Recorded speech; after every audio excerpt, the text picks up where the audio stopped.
इस कार्यक्रम के पुण्यार्चक हैं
मोक्षमार्गस्य नेतारं भेत्तारं कर्मभूरतां ज्ञातारं विश्वतत्त्वानां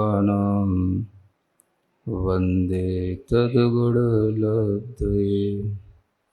देवादिदेव आदिम तीर्थंकर श्री ऋषभनाथ भगवान की, वर्तमान शासन नायक श्री वर्धमान महावीर भगवान की, परम पूज्य आचार्य गुरुवर श्री विद्यासागर जी महाराज जी की।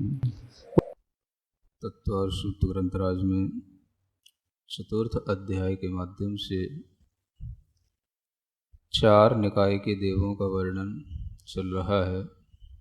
जब इन सूर्य चंद्रमा आदि का भ्रमण होता है तो वह किस तरह से उनका भ्रमण होता है, किस तरह से सूर्य चंद्रमा आदि के माध्यम से जो दिनमान का वर्णन निकलता है, या हम जो प्रत्येक दिन कुछ दिन को घटता हुआ बढ़ता हुआ इत्यादि देखते हैं, इन सब के विषय में भी सूर्य की गति के माध्यम से ही यह सब कार्य होता है। उसी को समझने के लिए आगे का सूत्र पढ़ते हैं।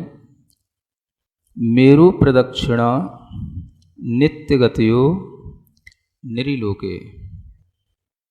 आचार्य कहते हैं कि मेरु की प्रदक्षिणा देते हुए ये ज्योतिषी देव गमन करते हैं। प्रदक्षिणा का मतलब होता है कि अपने दाहिनी ओर लेकर के गमन करना। जैसे कि आप मुनि महाराज के लिए भी परिक्रमा लगाते हैं, पड़गाहन करते हैं, तो सामने लेकर के दाहिनी ओर लेकर के वह गमन की प्रक्रिया प्रारंभ होती है और वह उसी के माध्यम से वह प्रदक्षिणा का रूप ले लेती है। इसको परिक्रमा भी बोलते हैं सीधे रूप में। तो आचार्य कहते हैं कि मेरु की प्रदक्षिणा करते हुए यह ज्योतिष मंडल नित्य गतिमान है। नित्य गतिमान होने का मतलब हमेशा चला करता है, और हमेशा चलने का मतलब यह है कि मुख्यतया से ये सभी ज्योतिष मंडल इस नृलोक के अंदर हमेशा गतिमान रहता है। नृलोक का मतलब यहाँ क्या समझना? मनुष्य लोक। जो 2.5 द्वीप बताया था, उसी 2.5 द्वीप को यहाँ पर मनुष्य लोक कहा जाता है। जम्बू द्वीप में ये सभी नित्य गतिमान होते हैं। आगे के जो धातकी खंड या पुष्करार द्वीप हैं, उनमें कुछ आधे तो गतिमान होते हैं, आधे गतिमान नहीं भी होते हैं, लेकिन फिर भी यहाँ मनुष्य लोक की अपेक्षा से नित्य गतिमान कहने से समझना कि नित्य गति अगर होती है तो मनुष्य लोक में ही होती है, और उसी के माध्यम से यह दिन रात का विभाजन इत्यादि व्यवस्थित ढंग से चला करता है। इसको समझने के लिए हम कुछ थोड़ा सा जम्बू द्वीप, लवण समुद्र आदि के माध्यम से इसको समझने की कोशिश करेंगे कि जो चंद्रमा का और सूर्य का भ्रमण होता है उनमें मुख्य रूप से सूर्य का जो भ्रमण है उसके माध्यम से ही ये दिन और रात चलते हैं। उन दिन और रात की क्या स्थिति बनती है और किस तरीके से वह दिन और रात है ना वह घटते भी हैं और बढ़ते भी हैं, ये आप जानते हो। तो ये भी हम देखते हैं कि 6 महीने में अयन बदलते हैं, जिसको हम बोलते हैं एक दक्षिणायन और एक उत्तरायण, है ना। 6 महीने में एक तो हम ये भी देखते हैं कि दिन धीरे धीरे छोटे होते चले जाते हैं और फिर अगले 6 महीने में हम देखते हैं कि दिन बढ़ते चले जाते हैं। तो उसका भी ये कारण है कि सूर्य जो गमन करता है वह जम्बू द्वीप में भी उसका 4 क्षेत्र माना जाता है, माने चलने का स्थान जम्बू द्वीप में भी है। और जम्बू द्वीप का जो सूर्य है वो लवण समुद्र में भी उसका कुछ 4 क्षेत्र पड़ता है। 4 क्षेत्र का मतलब वह कुछ स्थान चलने के लिए लवण समुद्र का भी घेरता है। तो उस सूर्य की 184 वीथियां बताई गई हैं। कल भी बताया था आपको, चंद्रमा की 15 गलियां होती हैं और सूर्य की 184 वीथियां होती हैं। तो 184 जो गलियां हैं वो गलियों में जब भी सूर्य का विमान भ्रमण करेगा तो वह सुमेरु पर्वत से 1121 योजन दूर रह कर के ही करेगा, ये एक नियम है। तो इतने योजन दूर रहने के बाद में वह गमन करने के लिए उसकी जो वीथी होगी, जिसे हम गली कहेंगे, वो उसकी अभ्यंतर वीथी कहलाएगी, भीतरी पहली गली अंदर से, है ना। और वही गलियां घूमते घूमते घूमते घूमते वह लवण समुद्र के अंत तक लवण समुद्र में भी होंगी। और उस लवण समुद्र में जो है जब वो अपनी बाहरी गली में होगा तब वहां पर भी सूर्य का गमन हो रहा होगा। तो दक्षिणायन और उत्तरायण होने का ये एक बहुत बड़ा कारण है कि जब दक्षिणायन होता है तो ये मान के चलो कि वह सूर्य श्रावण मास में शुरू होता है ना। जब वह सूर्य अपनी अभ्यंतर वीथी में होता है तो एक श्रावण महीने से उसका प्रारंभ होता है, सावन का महीना। श्रावण मास में जब हम देखते हैं उस समय पर दिन जो होता है वो 18 मुहूर्त का होता है। कितने का? और रात होती है 12 मुहूर्त की। मुहूर्त, एक मुहूर्त में 48 मिनट, है ना। तो उस समय पर जब सूर्य के लिए 18 मुहूर्त का दिन है, रात कितने की? 12 मुहूर्त की। 18 और 12 30 मुहूर्त का एक दिन रात होता है, माने 24 घंटे में 30 मुहूर्त हो जाते हैं, है ना। तो 18 मुहूर्त के हिसाब से अगर घंटा देखोगे तो लगभग 14 घंटे आएंगे। 14 घंटे 24 मिनट निकलते हैं 18 मुहूर्त के हिसाब से। और 12 मुहूर्त का अगर टाइम निकालोगे तो उसमें 9 घंटे 36 मिनट आ जाएंगे, है ना। मतलब जब सूर्य अपनी अभ्यंतर वीथी में होता है तो इस तरह से दिन और रात देखने को मिलते हैं। दिन बड़े होते हैं, रात छोटी होती है। धीरे धीरे जब वह सूर्य अपनी जब बाह्य वीथी में पहुंच जाता है और वहां से फिर वह अंदर आना शुरू करता है, तो जब वह बाह्य वीथी में पहुंच जाता है तो उस समय पर उसकी जो स्थिति है वहां से जो बदलना प्रारंभ होती है तो वो बिल्कुल उल्टी हो जाती है। माने एक स्थिति ये आती है कि दिन 12 मुहूर्त का हो जाता है और रात्रि 18 मुहूर्त की हो जाती है। वह लगभग माघ का महीना माना जाता है, 6 महीने के अंतराल से ये स्थिति बन जाती है। श्रावण, भादों, फिर क्वार, कार्तिक और मगसिर, पौष। भूल गए सब? नहीं जानते? ये 6 महीने हो गए। ये 6 महीने पूर्ण होने के बाद में फिर जो है उत्तरायण की स्थिति शुरू होगी माघ महीने से, और फिर जो है वो माघ के बाद में वह फिर 6 महीने अपने पूरे करके उत्तरायण की स्थिति को पूरा करेगा। इस तरह से यह सूर्य का एक अपना जो गमन का क्षेत्र है उसको भी हम थोड़ा सा मैप के माध्यम से समझ सकते हैं कि देखें इस मैप को, जो बीच में सुमेरु पर्वत बना हुआ है, सुमेरु पर्वत के ये वाली लाइन पर एक जम्बू द्वीप बनाया गया है, और जम्बू द्वीप में जो सुमेरु पर्वत है उसके बाहर का जो ये गोला है ये लवण समुद्र का है। बीच बीच में जो डॉट डॉट दिखाए गए हैं वो उसकी गलियां समझो, किसकी? सूर्य के विमान के भ्रमण करने की ये गलियां समझो, है ना। तो एक समझने के लिए इसका एक जो गणित बताया गया है ग्रंथों में, तो ये तो आपको बताया गया है कि 1 लाख योजन का यह पूरा जम्बू द्वीप है, इसका विस्तार है 1 लाख योजन का, माने यहां से लेकर के यहां तक ये पूरा 1 लाख योजन का ये विस्तार हो गया। ठीक है। अब इसी 1 लाख योजन में आचार्यों ने ये कहा कि अपने दोनों साइड में 180 योजन सूर्य जम्बू द्वीप में गमन करता है। अगर हम दोनों साइड में 180 छोड़ देंगे तो कितना हो जाएगा? 360, है ना। 1 लाख योजन का ये जम्बू द्वीप है, इसमें से 360 योजन का जो क्षेत्र है वो उसका माइनस कर दिया तो कितना बचा? ये लिखा हुआ है 99,694 योजन, है ना। अब इसमें जो सुमेरु पर्वत है उसकी जो चौड़ाई है वो 10,000 योजन की है, वो भी उसमें से कम करना है, तो वो चौड़ाई भी कम कर दी गई, 10,000 वो भी कम कर दो तो कितना बचा? 89, है ना, 1000, और ये 694, ये इतना योजन ये बचेगा। फिर इसके हमने क्या किए? 2 भाग किए, क्योंकि दोनों ओर इसका गमन है, तो इसको हमने 2 भागों में डिवाइड कर दिया तो बचा 44,820 योजन। ठीक है ना। अब होता क्या है, ये होगा उसकी अभ्यंतर गली का पहला मेरु पर्वत से इतनी योजन दूरी पर जाकर के, मतलब उसकी पहली गली शुरू होगी।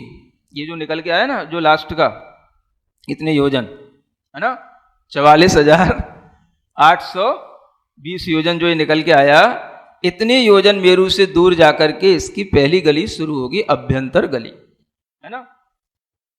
समझने के लिए एक ये भी जानना है कि मेरु पर्वत से इतनी दूरी से ये सूर्य का 4 क्षेत्र शुरू होगा, और यह सूर्य की जो गलियां हैं वो कितनी हैं? 184 गलियां हैं। अब उन 184 गलियों में से अगर जम्बू द्वीप में उसकी गलियां बनती हैं तो 65 गलियां जम्बू द्वीप में बनती हैं। कितनी? 65।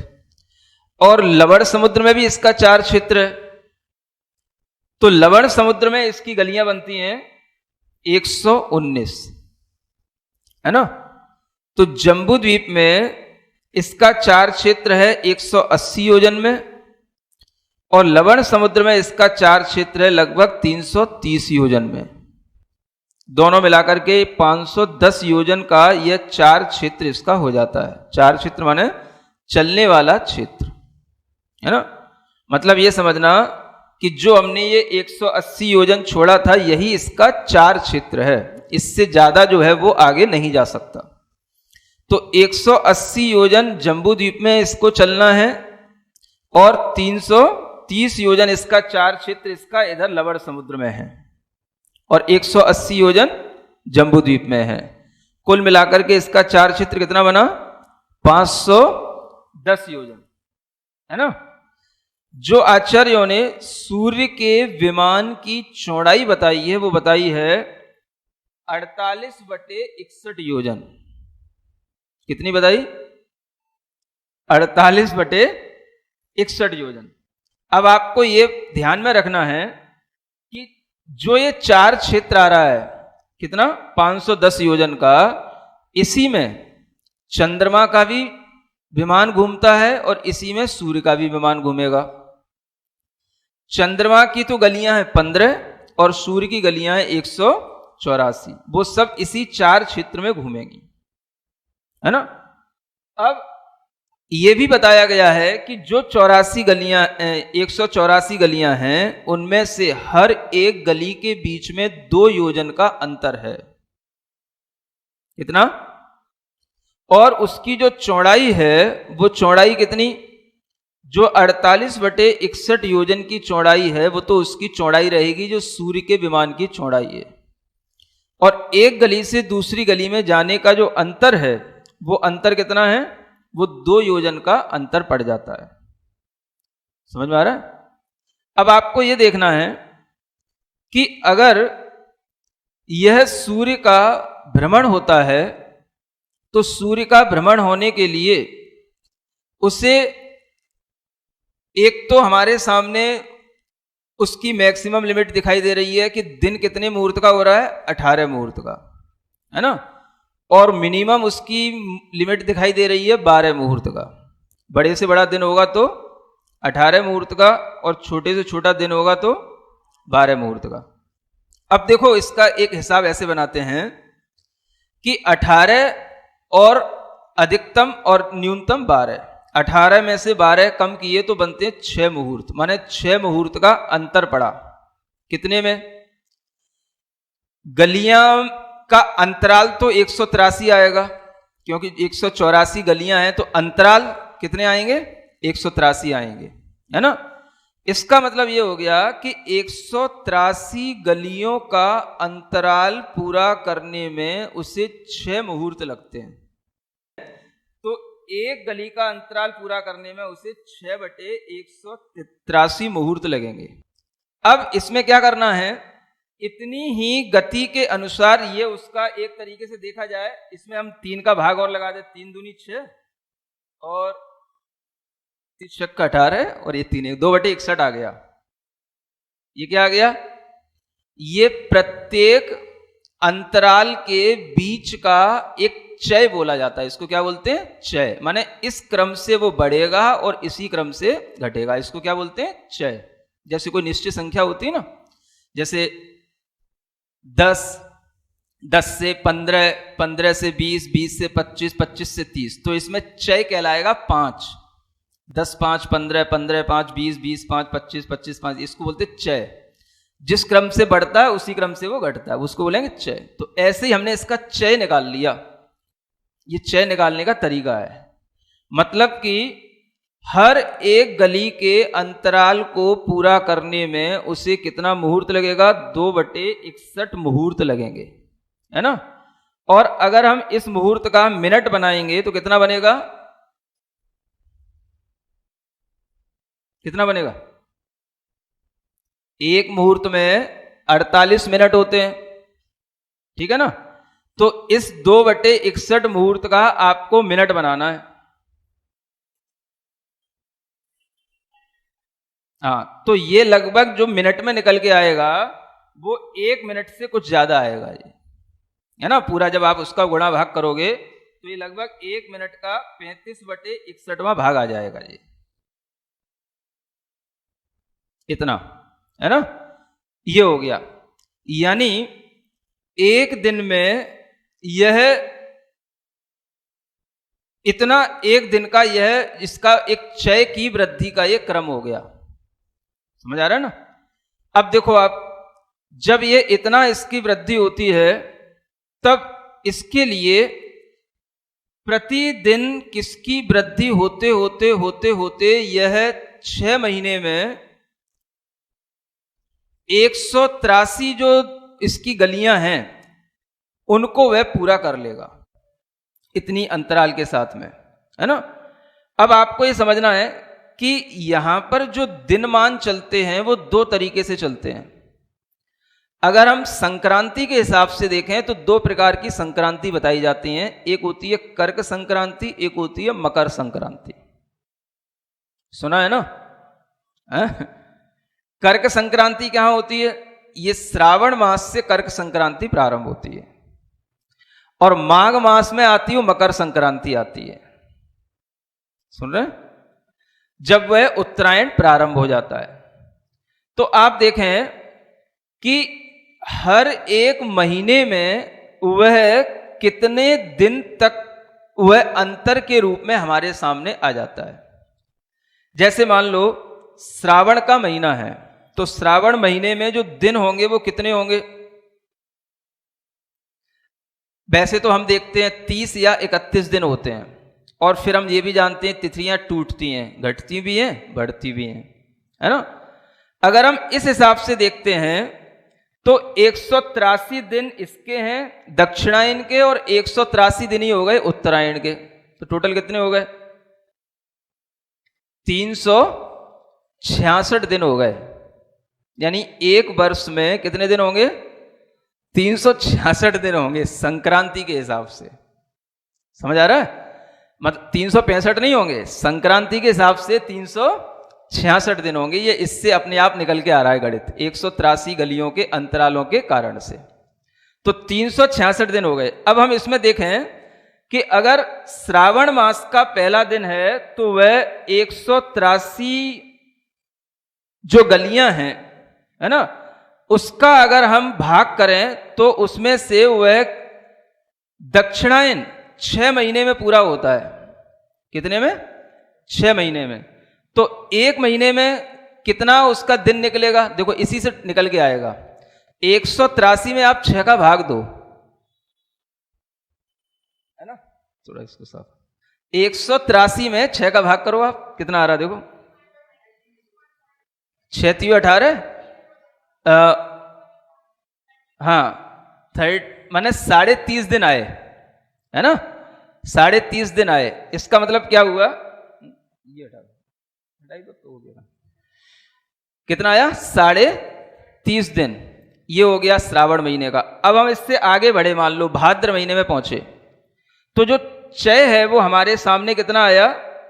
वह जो 61/2 मान के चलो, 30.5 को क्या मान के चलना? 61/2, 30 दूनी 60 और 61, 61/2, है ना, उससे कैलकुलेट करने में आसानी रहती है, कोई बात नहीं। तो अब इतना ही दिन जो है माघ महीने में आएगा, तो 61/2 प्लस 61/2 कितना हो गया? ये 61 दिन हो गए हमारे लिए। देखो 183 दिन निकालना है 6 महीने के अंदर, है ना। तो भाद्र मास तक हमारे लिए 61 दिन हो गए, माने एक दिन बढ़ गया। 30 दिन के हिसाब से अगर हम देखते हैं तो ये एक दिन बढ़ गया, ठीक है ना। अब इसी रेशियो में इसको जोड़ते चले जाओ। आगे का महीना पड़ेगा कौन सा? आसौज का या क्वार का महीना बोला जाता है। तो उसमें फिर क्या करो? 61 प्लस 61/2, जो उसका ये आ रहा था ना 61/2, एक दिन का माप आ रहा था, ये उसमें फिर जोड़ दो तो कितना हो गया? ये ला गया 183/63/2, है ना। और फिर जो है इसमें भी 183/2 आया, इसमें भी फिर 61/2 जोड़ दो तो कितना आ जाएगा? ये 122 हो गया। यानी हम 4 महीने में 122 दिन पूरे कर लिए, ठीक है ना। 5वां महीना फिर आएगा मगसिर का, 122 में फिर 61/2 जोड़ दो, कितना हो गया? 2 और 1 3, 6 2 8, नहीं उसमें जोड़ना पड़ेगा। 122 प्लस 61/2, 122 में 2 का गुणा करो और इसमें इससे जोड़ो, 300 कुछ आएगा, 305/2, ठीक है ना। और फिर उसके बाद में उसमें फिर 61/2 जोड़ दो, तो ये हम पहुंच गए कौन से महीने तक? पौष के महीने तक। ये हमारे 6 महीने पूरे हो गए। ये हमारे आ गए 183 दिनों का टोटल, है ना।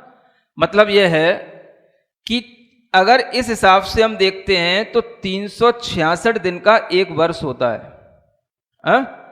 और एक गणित यह भी है कि हर महीने एक दिन की वृद्धि होती है। अब हम दूसरे एक गणित के हिसाब से चलते हैं, उसमें क्या बताया जाता है? हर महीने एक दिन की वृद्धि होती है। तो 12 महीने में कितने दिन की वृद्धि हो गई? 12 दिन की वृद्धि हो गई, ठीक है ना। इस हिसाब से देखेंगे तो 2.5 वर्ष में 30 हो गए ना पूरे, 2.5 वर्ष में एक महीने की वृद्धि हो गई। जो हम कहते हैं ना एक मास का बढ़ना, एक महीने का बढ़ना, ये कब होगा? ये 2.5 वर्ष में 1 महीने की वृद्धि हो जाती है। समझ आ रहा है? इसके हिसाब से जब आप देखोगे तब उसमें जो दिन निकलते हैं वो निकलते हैं 354 दिन। 1 वर्ष में कितने दिन निकलेंगे? 354 दिन। अगर 2.5 वर्ष में 1 महीने की वृद्धि हो रही है तो 354 दिन आएंगे, है ना। और संक्रांति के हिसाब से देखते हैं तो 366 दिन आते हैं। मतलब कितने दिन का अंतर पड़ गया? 12 दिन का अंतर पड़ गया, है ना। यही जो है 12 दिन का अंतर, यानी ये अंतर ही जो है आपको ध्यान में रखना है कि ये 12 दिन का जो अंतर पड़ जाता है ये 1 वर्ष में इस तरह से पड़ जाता है। ये सूर्य के बारे में जो निश्चित क्रम बताया गया, इसी तरीके से चंद्रमा के बारे में बताया जाता है। तो चंद्रमा के इतने ही 4 क्षेत्र में 15 गलियां हैं, इसलिए इनके जो उदय और अस्त होने का जो समय होता है वो भी दिनमान का समय इन्हीं के इन 4 क्षेत्र के अनुसार और इनकी निश्चित गति के अनुसार ही निकाला जाता है। तो ये निश्चित गतियां जो चल रही हैं ये सूर्य और चंद्रमा की चल रही हैं। इसी के माध्यम से वह दिन का अस्त होने का एक एक मिनट भी जो बढ़ रहा है या घट रहा है वो अपने आप निकलता हुआ हमारे सामने आ जाता है। और ये बिल्कुल उस विज्ञान के अनुसार जो कि गली का अंतराल कितना, कितनी योजन के बाद में वह कितने क्षेत्र को छुआ, ये सब ज्ञान बताने के माध्यम से वह उसका अंतराल निकल के आता है। और इसी के माध्यम से यह सूर्य और चंद्रमा की गति हमेशा से मानी जाती है और आज भी मानी जा रही है। समझ में आ रहा है? बस ये बात अलग है कि वर्तमान का विज्ञान सूर्य चंद्रमा की गति मानने को तैयार नहीं हो रहा है। तो आपको अपने दिमाग में ध्यान रखना है कि जितना भी ज्योतिष शास्त्र है वो सब सूर्य और चंद्रमा की गति और उसके संचार पर ही निर्भर है। आज भी कोई भी भारतीय ज्योतिष का कोई भी कैलेंडर उठाना, आपको उसमें चंद्र संचार, सूर्य संचार के सब तालिकाएं दी हुई मिलेंगी। और उसी के माध्यम से दिन की जो प्रत्येक दिन एक एक मिनट भी अगर बढ़ रहा है, अभी तो घट रहा है, ये सब एक एक मिनट की जो है उसमें गणना इसी प्रकार की गति के अनुसार ही नाप करके ली जाती है। ये कहलाता है सूर्य और चंद्रमा आदि जो ज्योतिष मंडल है इनका यहाँ पर घूमना, नित्य गति होना। और इस नित्य गति के साथ में ग्रह भी होते हैं, नक्षत्र भी होते हैं, ये सभी भी घूमते रहते हैं। तारे होते हैं, तारे में 2 प्रकार के तारे बताए जाते हैं। एक स्थिर तारे भी होते हैं, अस्थिर तारे भी होते हैं। जो स्थिर होते हैं उन्हें हम ध्रुव तारा बोलते हैं। क्या बोलते हैं? ध्रुव तारा। जम्बू द्वीप में 36 ही ध्रुव तारे बताए गए हैं। कितने?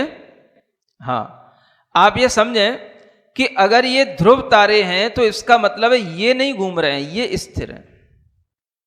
इसी से आप एक बहुत बड़ी सिद्धि कर सकते हैं कि अगर पृथ्वी घूम रही है कि ये चंद्रमा या सूर्य के विमान घूम रहे हैं। समझ में आ रहा है?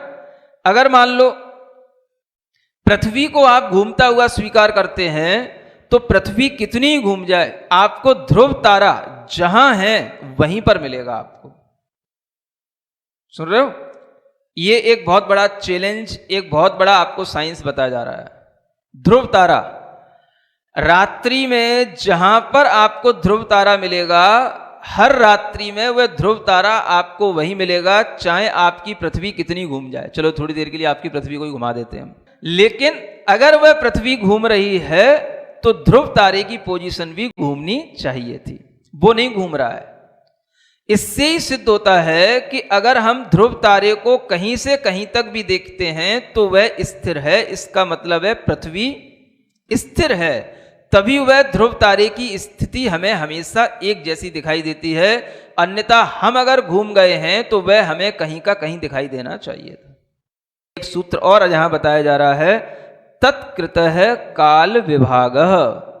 तत्कृतः का मतलब इसके द्वारा किया हुआ। किनके द्वारा? जो सूर्य और चंद्रमा की गति हो रही है, इन्हीं के माध्यम से काल का विभाग होता है। काल का विभाजन। काल विभाजन का मतलब ऋतुओं का विभाजन, महीनों का विभाजन, समय का विभाजन, ये कौन सा काल चल रहा है, दक्षिणायन है कि उत्तरायण है, ठंड है कि गर्मी है, ये सब काल का विभाजन किससे चलता है? सूर्य और चंद्रमा की गति के माध्यम से ही चलता है। एक दिन और रात में वह सूर्य अपनी पूरी परिधि का चक्कर लगा लेता है और उसके माध्यम से वह 30 मुहूर्त का एक दिन पूरा हो जाता है और उसी के माध्यम से हम गिनते गिनते 15 दिन का एक पक्ष मान लेते हैं और फिर जब ऐसे 2 पक्ष बन जाते हैं तो उनका एक माह मान लिया जाता है, एक मास जिसको बोलते हैं। ऐसे 12 महीनों का एक वर्ष हो जाता है और 6 महीनों का एक अयन हो जाता है। ये सब क्या कहलाता है? ये सब काल का विभाग कहलाता है। यानी जितना भी काल का विभाजन कहीं पर भी देखने को मिलता है वो सब इसी सुमेरु पर्वत के मुख्य, जो सुमेरु पर्वत का जो जम्बू द्वीप है, यहां पर जैसे काल का विभाजन हो रहा है, यहीं से पूरे विश्व के अंदर, माने हम कहीं पर भी समय गिनेंगे, वर्ष गिनेंगे, वो वर्ष की गणना इसी काल के अनुसार मानी जाएगी। यहां तक कि देवों के यहां पर तो दिन रात होते नहीं, वहां तो सब हमेशा एक जैसा रहता है, पूरा वातावरण हमेशा जगमगाता हुआ रहता है।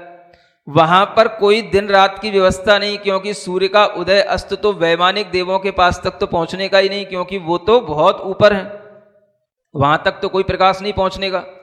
तो वहां के भी जो स्वर्गीय, जो वैमानिक देव हैं, उन देवों के लिए भी दिन और रात का ज्ञान, अपनी उम्र का ज्ञान, इतने वर्ष पूरे हो गए या इतने बचे, इस बात का ज्ञान कहां से होगा? यहीं से होगा। समझ में आ रहा है? उन्हें भी याद रखना पड़ता है। क्या याद रखना पड़ता है? नंदीश्वर के पर्व आ रहे हैं, साल में 3 बार आते हैं, आषाढ़ महीने में, समझ आ रहा है, फागुन महीने में, कार्तिक महीने में। ये महीने कहाँ गिने जाएंगे? स्वर्गों में कहाँ महीने होते हैं? है? तो वो भी किधर देखते हैं? इधर ही देखते हैं। समझ आ रहा है? यहीं के दिन मान के अनुसार वो भी अपना ज्ञान बनाते हैं और जैसा यहां पर महीना चलेगा वही महीना वहां पर उनके लिए मान्य होगा। नरकों में भी तीर्थंकर प्रकृति का बंद करने वाले जो जीव होते हैं, वो 6 महीने पहले से जो उनकी आयु पूर्ण होने वाली है, उसमें 6 महीने शेष रहने पर उनके लिए विशेष सुविधा दी जाती है। वज्र कपाट का वातावरण तैयार किया जाता है। तो 6 महीने शेष बचे हैं उनकी आयु के, 6 महीने गिन रहे हैं ना हम, तो ये 6 महीने नरक में भी गिनने में आ रहे हैं, तो नरक में भी यहीं से गिने जाएंगे 6 महीने। फिर आचार्य आगे कहते हैं बहिरवस्थिताः। अब ये बही किसके बही? तो जो ये नृलोक पहले एक सीमा बनाई थी, उस नृलोक के बाहर ये जितने भी चंद्र सूर्य के आदि के जो विमान होते हैं, ये अवस्थित होते हैं, ये बताया जा रहा है। अवस्थित होने का मतलब वो भ्रमण नहीं करते। 2.5 द्वीप के अंदर के ये भ्रमण करते हैं। उसमें जम्बू द्वीप के तो जितने भी चंद्र सूर्य सब भ्रमण करेंगे, लेकिन अन्य द्वीपों के आधे भ्रमण करते हैं, आधे नहीं करते हैं, ये भी लिखा हुआ है। अब बाहर कितना जाना? 2.5 द्वीप के बाहर द्वीप समुद्र, द्वीप समुद्र, द्वीप समुद्र करते करते जो असंख्यातवां द्वीप, असंख्यातवां समुद्र, जिसे हम स्वयंभू रमण अंतिम द्वीप और समुद्र कहते हैं, उस द्वीप समुद्र तक ये चंद्रमा, सूर्य, ग्रह, नक्षत्र, तारे, सबका विस्तार, जो एक परिवार की संख्या कल बताई थी चंद्रमा के, वह उसमें जितने चंद्रमा बढ़ जाएंगे उसके परिवार में उतनी ही संख्या उसकी बढ़ जाएगी। और इस तरह से ये पूरा फैलाव पूरे ज्योतिर्लोक का कहां तक है? एक राजू प्रमाण ये पूरा क्षेत्र हो जाता है। उस पूरे लोक में यह पूरा मध्य लोक के अंतर्गत ही आता है, जो ऊपर 110 योजन के पट्टी के साथ में चलता है। और इस तरह से ये बाहर का सारा जैसा भी सूर्य चंद्र का स्थान है वो स्थिर रहता है, अवस्थित रहता है, वहां पर गमन नहीं होता। इसलिए उसके अनुसार कोई दिन रात का विभाजन नहीं होता। दिन रात का विभाजन केवल यहां पर चलने वाले चंद्र सूर्य के अनुसार ही होता है। तो इतना आप लोग अपने दिमाग में रखें कि चंद्रमा और सूर्य ही हमें घूमते हुए प्रत्यक्ष दिखाई दे रहे हैं, और जो प्रत्यक्ष दिखता है वो सर्वथा असत्य नहीं होता, क्योंकि जो हमें दिखाई दे रहा है वह किसी भ्रांत व्यक्ति के द्वारा दिखाई नहीं दे रहा है। कोई भ्रम में पड़ा हुआ हो, है ना, फिर तो सभी भ्रम में कहलाएंगे। तो ऐसा तो कोई भ्रम होता नहीं जो सबके लिए। भ्रम तो वह कहलाता है जो किसी के लिए वैसा दिखाई दे रहा हो, किसी के लिए वैसा दिखाई दे रहा हो। मैं आपसे दुनिया में पूछूं, दुनिया में जो साइंस के साइंटिस्ट भी बोल रहे हैं कि चंद्रमा और सूर्य स्थित हैं, उन्हें क्या चंद्रमा और सूर्य प्रत्यक्ष में वास्तव में स्थिर दिखाई दे रहे हैं कि अस्थिर या घूमते हुए दिखाई दे रहे हैं? सबको घूमते हुए ही दिखाई देंगे, भले ही वो ये कहें ये स्थित हैं, लेकिन दिखाई तो उनको भी घूमते हुए ही दिखाई देंगे। ये भी एक बहुत बड़ा प्रत्यक्ष प्रमाण माना जाता है। इसको आचार्यों ने क्या बोला है? इंद्रिय प्रत्यक्ष भी अपने आप में प्रमाण हो जाता है, क्योंकि उसके बिना तो कोई भी चीज हम अगर प्रमाण नहीं मानेंगे तो फिर हम उस किसी भी प्रमाण की सिद्धि कर ही नहीं सकेंगे। दिन को दिन नहीं मानेंगे, रात को रात नहीं मानेंगे, तो सब चीज भ्रांत हो जाएगी, फिर तो भ्रांत ही भ्रांत हो जाएगा, तो सबकी मति भ्रांत कहलाएगी। तो ऐसा तो नहीं होता।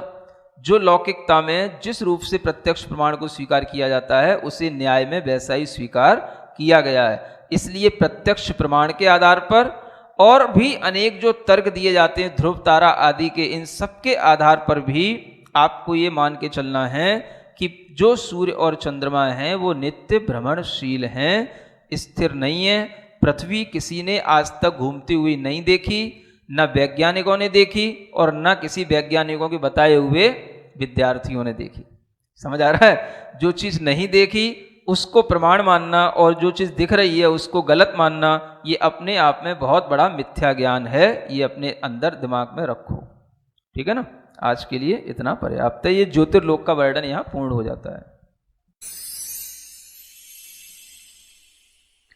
सिरिजिणवाणी जग कल्याणी जग जन मदतम मोहरी जनमण हारी गढ़हर हारी जम जरा भव रोग हरी तिथ्य राणम दिव्य झुणिम जो पड़ई सुणई मय्ये धारई राणम सौख मणंतम धर्य सासद मोक्ष पदम पावई सासद मोक्ष पदम पावई।